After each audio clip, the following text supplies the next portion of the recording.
Is this on? Hey guys, my name's Rachel and welcome back to my YouTube channel.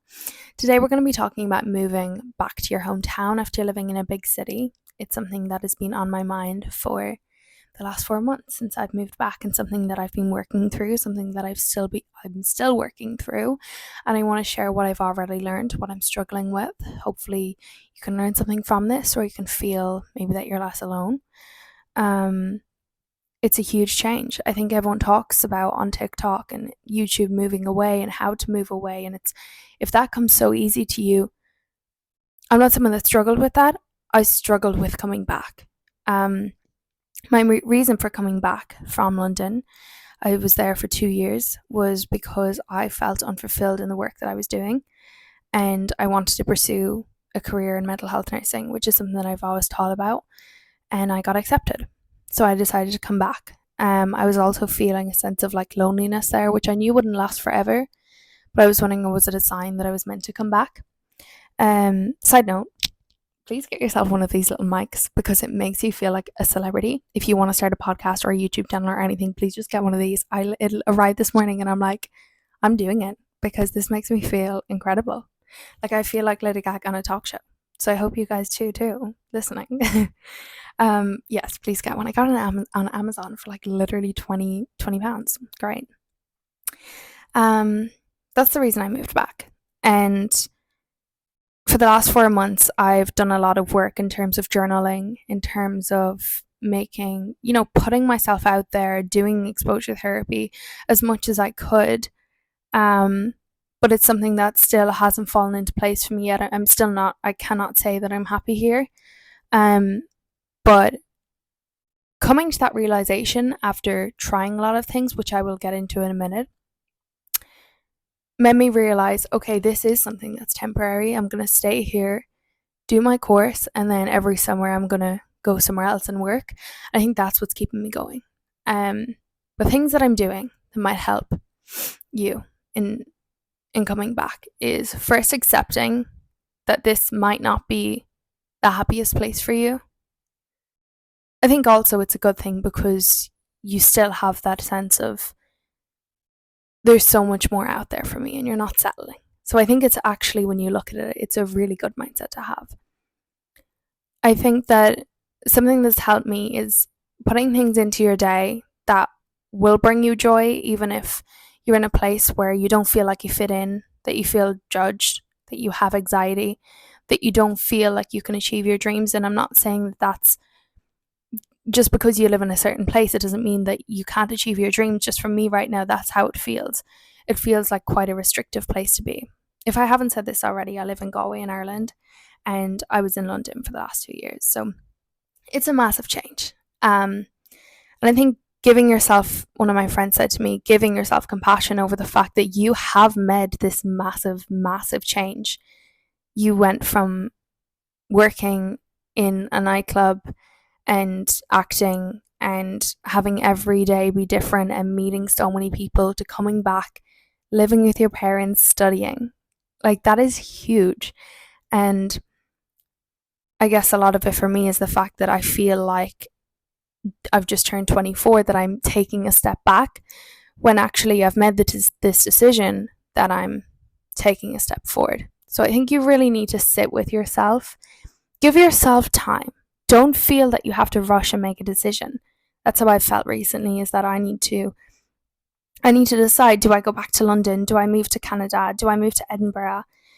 And it's no, if you're studying especially, that's there for you. That's something that you can focus on.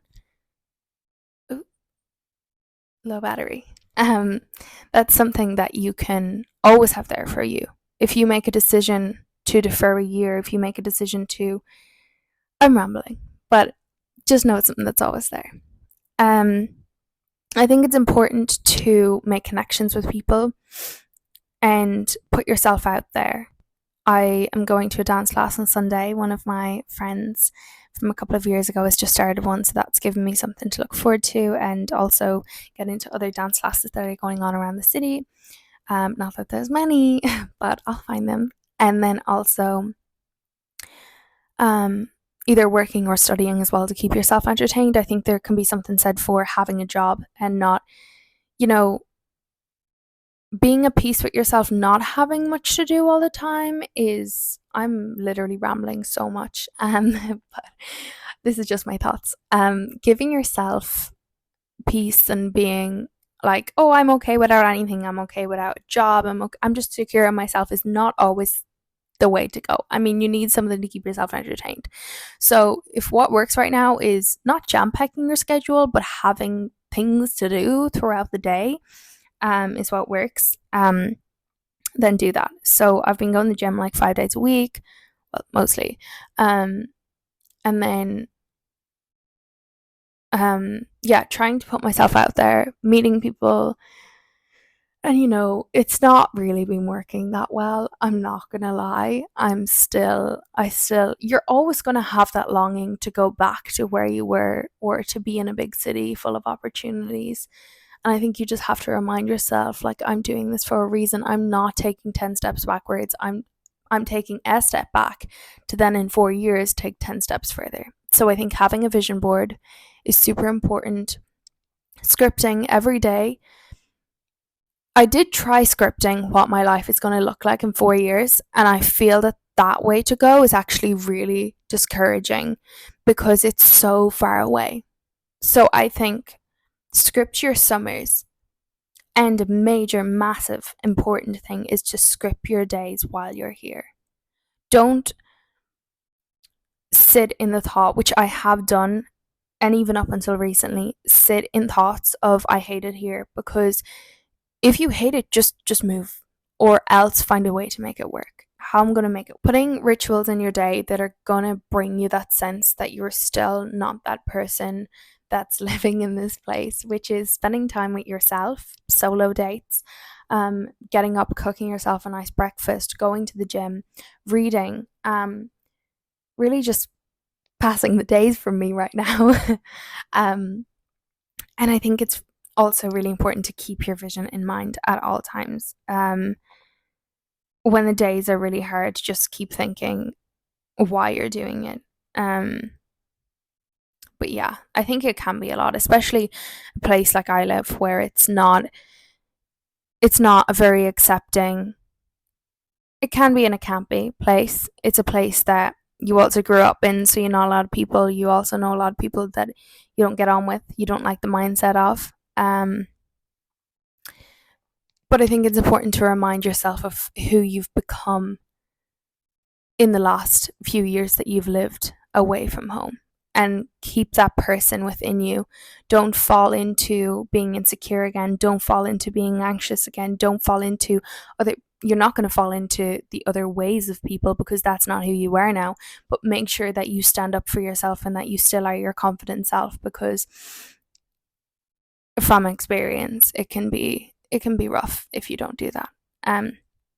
So remember what you've learned, write it down, remind yourself every day of what you learned and who you've become and who you're going to be, and just push through what you have to do right now. I mean, it might sound quite deep for something based on moving back to your hometown, but that's how it is. You're also, luckily, I've experienced quite a lot of love here in terms of actually moving back. No one judges you, no one cares the fact that you've moved back to your hometown, especially when you're ahead, you know why you're doing it. No one's like, oh, like she failed over there, because like you didn't. Like you could go back in the morning if you wanted to. Everyone knows that. You know that. And yeah, I mean that's all I have to say right now. Maybe I'll gather all of my thoughts together again and make another video, but I think push through the feelings of being lonely, push through the feelings of not being in the place that you want to be right now. And I think really being at reality and not forcing yourself to love something that you can't, because I think you're really lying to everyone then. I mean, just because other people love it and they decide to stay here their whole life doesn't mean that it's for you. And you know that your home is somewhere else. Yes, your family is your home and your friends are your home, but really where your heart is and your soul is somewhere else. And that's okay not to be there right now. And you'll be back there. yeah, I think I'm going to leave it there because my battery is going to die and I've deleted about 5 apps to fill in this. But I'm so glad that I fill in this now. First one, kind of. So if there's anything you'd like me to talk about, I would also like to talk about going back as a mature student to college. So I'll do that in a separate video, but I hope you guys enjoyed it and I hope you have an amazing day. And any questions, just send them on Instagram or in the comments below. And I would love if anyone has any input or questions on this topic, that we can all kind of